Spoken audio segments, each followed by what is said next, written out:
আপনার ই-কমার্স ব্যবসার সেলস না আসার কারণ প্রোডাক্ট, কন্টেন্ট, অ্যাডস বা ওয়েবসাইট, এই চারটা জায়গা যদি আপনি ঠিকঠাক রাখেন তাহলেই আপনি কারণটা খুঁজে পাবেন। কিন্তু বেশিরভাগ ব্যবসায়ী যে কাজটা করে সবসময় শুধুমাত্র অ্যাডস এর মধ্যে প্রবলেমটা খুঁজে, যে সেল না আসার কারণ হিসেবে সবসময় দায়ী করে অ্যাডস। এখন ফেসবুকে অ্যাড দেওয়ার যে প্রবলেমটা, এইটা নিয়ে সবসময় করে থাকে বেশিরভাগ বিজনেস। আমাদের কাছে এখন যত ক্লায়েন্ট আসে তার মধ্যে 90% ক্লায়েন্টের একই প্রবলেম, তারা শুধুমাত্র এই অ্যাডটার মধ্যেই তাদের বিজনেসের প্রবলেমটা খোঁজার চেষ্টা করে। অ্যাকচুয়ালি আপনার অনলাইন বিজনেস তখনই ভালো চলবে যখন আপনি চারটা জায়গা, এই চারটা জায়গায় আপনি ঠিক থাকবেন। কারণ এই চারটা জায়গার মধ্যে যদি বলি এই প্রোডাক্টটা কত পার্সেন্ট ডিপেন্ড করে আসলে একটা সেলের জন্য, আমি বলবো যে এই প্রোডাক্টটা ম্যাক্সিমাম দায়ী যে আপনার প্রোডাক্টটা আসলে সেল হবে কিনা। সেই প্রোডাক্ট আসলে কি থাকে, আমি প্রোডাক্ট নিয়ে যদি আমি কথা বলি যে প্রোডাক্টে কি প্রবলেম থাকতে পারে। গত এক মাসে যত ধরনের প্রোডাক্ট পাইছি তাদের মধ্যে উদাহরণ দিই। ধরেন আপনি একটা প্রোডাক্ট সেল করেন, সেটা হলো শার্ট, আপনি হইতে পারে যে একটা পায়জামা সেল করেন। হ্যাঁ, এখন এই প্রোডাক্টটা কেন সেল হচ্ছে না? কাস্টমাররা আমাদের কাছে আসে যেটা বলে, আমি ভিডিও বানাচ্ছি, আমি অনেক ধরনের কন্টেন্ট বানাচ্ছি, আমি যার কন্টেন্ট ভালো লাগতেছে তার মতো করে কন্টেন্ট বানাচ্ছি, আমার ওয়েবসাইট আছে, আমি অ্যাড দিচ্ছি, ডলার খরচ করতেছি, সেল আসছে না, কারণটা। এখন আমি বলবো আপনার প্রোডাক্টটার যদি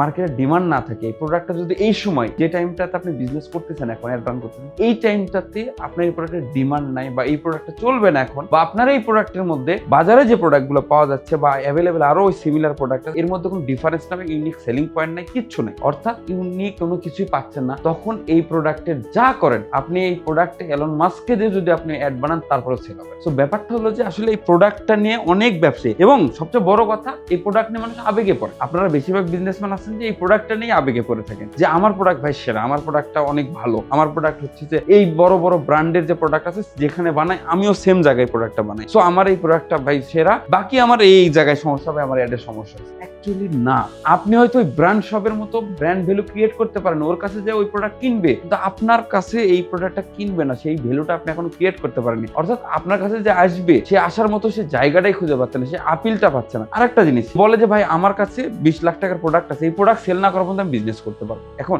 চিন্তা করেন যে এই প্রোডাক্ট সেল না হওয়া পর্যন্ত সে বিজনেস করতে পারবে না, সো দ্যাট মিনস মাসের পর মাস ডলার নষ্ট করেই যাচ্ছেন আপনি। এখন এই প্রোডাক্ট লসে সেল করে আপনি বিজনেসটা কন্টিনিউ রাখলেন, তখন আপনি তো লস, ধরেন 20 লাখ টাকার প্রোডাক্ট 10 লাখ টাকা সেল, তাতে আপনার 10 লাখ টাকা চলে গেল, কমে গেল। এরপরে আপনি নতুন করে প্রোডাক্ট নিয়ে আসবেন, তার আগ পর্যন্ত আপনি প্রোডাক্ট নিয়ে আসতে পারবেন না। এই ধরনের অনেক প্রবলেম আমি ফেস করি, যে এই ধরনের অনেক কাস্টমার এই ধরনের কথাগুলো এসে বলে। মেইনলি এখানে সমাধান হলো যে আপনার প্রোডাক্ট যদি রাইট নাও না চলে, ওই প্রোডাক্টটা আপনি এখন সেল করা যাবে না, ওই প্রোডাক্টটা আপনি স্টপ দেন, আপনি নতুন কিছু করেন যেটা কাস্টমার নেবে, অডিয়েন্স আসে যায়, বা ইউনিক কিছু করতে পারবেন, এটা করেন। আদারওয়াইজ যে প্রোডাক্ট আছে এই প্রোডাক্ট থেকে নতুন কিছু করা যায়, যদি না করা যায় তাহলে ওটা বাদ দিয়ে আপনি নতুন করে কিছু করেন এবং ব্যবসার রানিং করেন। দেখবেন আপনার ব্যবসা যখন রান হবে আস্তে আস্তে ওই প্রোডাক্টে কিছু কিছু যাওয়া শুরু। আপনার তো একদম থমকে গেছে সেল, সেই থমকে যাওয়া সেলকে রানিং করতে হবে। তো আর একটা জিনিস হচ্ছে যে হ্যাঁ, আপনার যে পড়ে থাকা প্রোডাক্ট এটা নিয়েও কাজ করা যায়, হয়তো বা ভুল অন্য জায়গায় থাকতে পারে। সেই জায়গাটা কোথায়? কন্টেন্টে যদি আমি কাজ করি, আপনার কন্টেন্ট ঠিক না থাকতে পারে, কন্টেন্টে যদি একটু কাজ করি আপগ্রেড হইতে পারে সেল। অ্যাডস এন্ড কন্টেন্ট, এই দুইটা জিনিস না একটা মিল মহব্বত আছে এই দুইটা জায়গায়। প্রোডাক্ট আপনার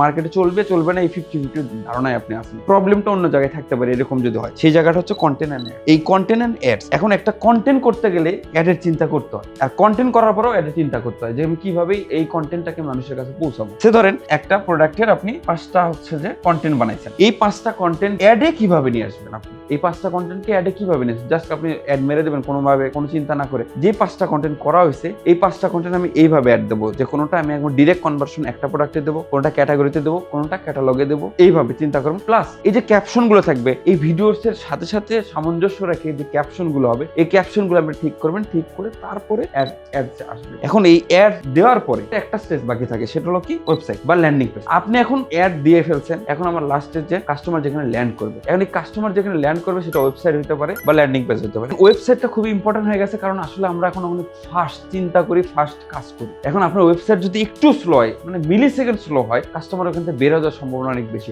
এটা চেক করা একটা বড় জিনিস, সেটা আপনি দেখবেন আপনি যখন কনভার্সন অ্যাড দেন সেইখানে দেখবেন যে কত ডলারে কত অর্ডার পড়ছে ওটা দেখা যায়। ওই জায়গাতে আপনি ক্লিক করে দেখবেন, বা ওইখানে ক্লিক না ওইখানে কার্সরটাকে দেখবেন যে কতজন মানুষ আপনার এই কন্টেন্ট দেখে ওয়েবসাইটে ঢুকছে, তারপরে দেখা যায় কতজন চেক আউট করছে, তারপরে পারচেজ দেখায়। ওইখানে দেখবেন কত মানুষ ঢুকতেছে আর কতজন পারচেজ করতেছে। এই রেশিও রেশিওটা চিন্তা করে দেখবেন যে 1000 মানুষ ঢুকতেছে, পারচেস করতেছে মাত্র 3 জন 5 জন, তার মানে বুঝবেন মেইন প্রবলেম হচ্ছে ওয়েবসাইট। তো আপনি ওয়েবসাইটটাকে কি করবেন? এখন ওয়েবসাইট নিয়ে যদি আমি বিস্তারিত বলতে চাই যে ওয়েবসাইট আমি ফার্স্ট করবো কিভাবে, সেম ওয়েবসাইটে আমি আগেও সেল পাইতাম, তাহলে এখন কেন সেল আসতেছে না? আমি বলি যে আগে যে সেল পাইতেন সেই সময়টাতে আপনার যে পরিমাণ ই-কমার্স ব্যবসায়ী বা আপনার কম্পিটিটর ছিল, রাইট নাও চিন্তা করুন কতজন কম্পিটিটর আসে। আপনিও আপগ্রেড হয়েছেন, ভিডিও আপডেট করছেন, প্রোডাক্ট আপডেট করছেন, সবই করছেন, কিন্তু ওয়েবসাইটটা সেই আগের পুরাতনটাই রেখে দিয়েছেন। যার কারণে কি হচ্ছে, আপনার কম্পিটিটর একটা ভালো ওয়েবসাইট নিয়ে আসে, ভালো স্পিড বা লাইট ওয়েটের ওয়েবসাইট নিয়ে আসে, তার সেল বাড়তেছে। কম্পিটিটিভ মার্কেটে সব জায়গাতেই আপনাকে আসলে খেলতে হবে, যে সব জায়গাতে আপগ্রেড করতে হবে। আপনি আজকে যেটা প্ল্যান করতেছেন সেটা সামনের বছরে যে সেম ভাবে যে যাবে ব্যাপারটা তা না। বিজনেস মানে হচ্ছে যে আপনার সবসময় সময়ের সাথে সাথে সাইকোলজি বুঝে আপডেট করা। এখন বাজেট না, অনেকে বলে ভাই বাজেট তো সবসময় থাকে না। দেখেন ওয়েবসাইট হলো আপনার শোরুম, পুরো বাংলাদেশের জন্য একটা শোরুম। আমরা একটা নর্মাল জায়গায় একটা শোরুম দিতে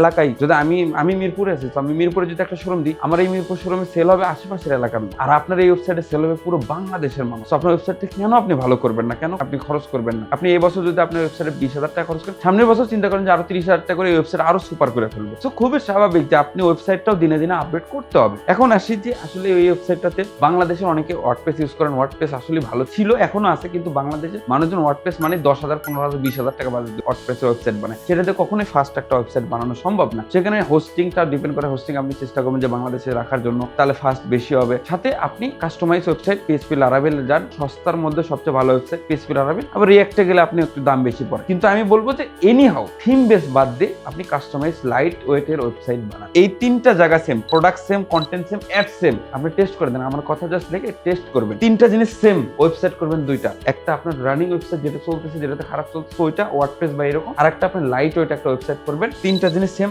অ্যাড দেবেন, দেখবেন যে যদি ওটা $3 পরে আপনার ওয়ার্ডপ্রেসের ওয়েবসাইটে, সেটা আপনি লারাভেল বা একটু লাইট ওয়েট করলে এটা দেখবেন $2 থেকে $8 মধ্যে আসছে, সেম সবকিছু। এটা চ্যালেঞ্জ, আসলেই আমি নিজে পরীক্ষা করে দিই। বাংলাদেশের মানুষ যেটা করে, এই অ্যাডস এর মধ্যে সেলস না খুঁজে যদি আমি সবগুলো জায়গা ঠিক করতে পারি, তাহলে দেখবেন আপনার বিজনেসটা অটোমেটিক একটা জিনিস আপডেট হয়ে গেছে।